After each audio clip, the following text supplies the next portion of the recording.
Welcome to Driftwood Sleep Stories.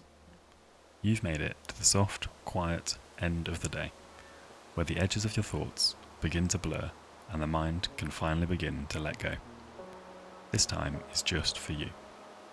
A space to slow down, to breathe, to be still. Tonight, we'll visit a gentle, overgrown greenhouse tucked at the edge of a sleepy village. A place where the air is warm, the glass is fogged, and the scent of lavender and damp earth fills the air. It's a quiet retreat, a place that glows with fading light and stillness. Before we begin our story, we'll start, as always, with a few moments of stillness and breath, to help your body soften and your mind quieten, so you can drift peacefully towards rest. Take a moment to settle into your space. Let yourself lie down or recline gently, whatever feels right for your body. Take a slow, full breath in through your nose and sigh gently out through your mouth. No need to rush. No need to do anything perfectly. You're already doing enough just by being here. Let's try another breath. Inhale, slowly filling your lungs, and exhale, releasing the weight of the day. With each breath, you become a little heavier. Your shoulders drop, your eyes soften, your thoughts begin to drift like leaves on water. Now begin to breathe naturally, letting the air move in and out with ease. Notice how your belly rises and falls. Let your breath come from low in your body, soft, slow and deep. There's nothing to hold on to now, just the rhythm of your breathing. In and out. In and out. As you breathe, picture a greenhouse at dusk. Glass walls glowing gold, warm air full of green scents, soft petals, damp soil. It's quiet here, still. Just the faint sounds of the evening, the rustle of leaves, the chirp of a distant bird, the creak of old wood. With every breath, imagine stepping deeper into that stillness. Let it wrap around you like a warm, drowsy blanket. You're safe here, and you can let go. And now, let's begin tonight's story.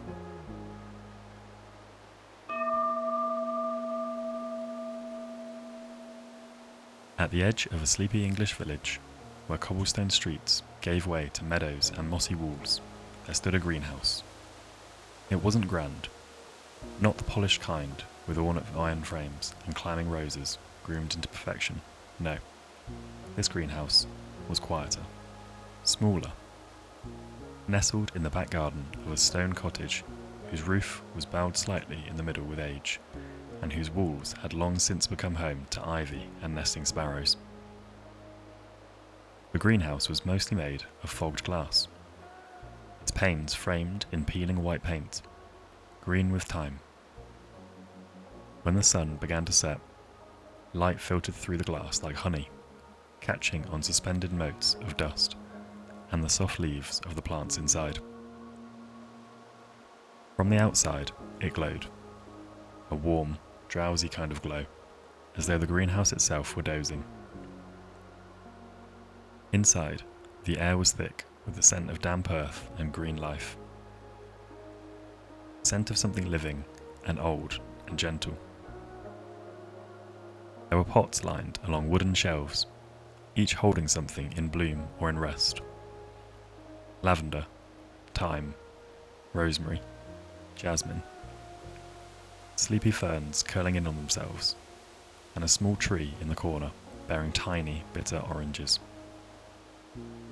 Beneath the table in the middle, an old watering can leaned slightly to one side, its copper handle darkened with years. May lived in the cottage, 72 years old, soft-spoken, with long grey hair that she wore in a loose braid over one shoulder. She walked slowly, deliberately, but with a grace that only comes from a life unhurried. May had lived there for more than half of her life, and the greenhouse had become her evening retreat. As the sun lowered, she stepped outside, shawl over her shoulders, a cup of chamomile tea cradled in her hands. The sky above the fields was painted in soft shades of lilac and rose, and the first star had begun to blink faintly overhead. She opened the creaky wooden door and stepped inside the greenhouse, the air inside welcoming her with its warm breath.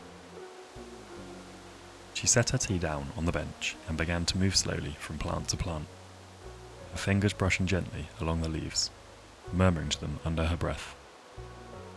It wasn't conversation exactly, more like a familiar hush, a ritual of presence. She clipped a dried flower here, turned a pot slightly toward the last of the light, watered a fern from a pitcher that had once been her mother's. In the far corner, the night-blooming jasmine had just begun to open. Its scent was delicate, barely there, like a memory you can't quite place. May leaned down, closed her eyes, breathed it in.